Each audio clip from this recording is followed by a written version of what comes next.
And just like that, your contacts are now successfully imported into your iPhone with no missing names and no errors.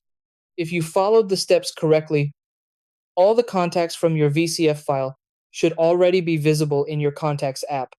To make this happen, all you need is a simple free app. Open the App Store, search for Contact to Excel, download it, and open the app once it's installed. Inside the app, you'll see two options on the screen. Tap on Import Contacts, then choose Import from VCF. The app will automatically show the VCF files stored on your phone. Select the most recent file or the file you want to import, and wait a few seconds for the process to complete.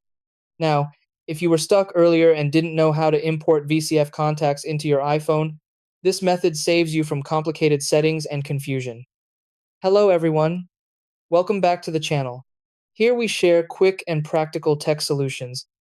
And in today's video, I showed you the easiest way to import contacts to your iPhone from a VCF file.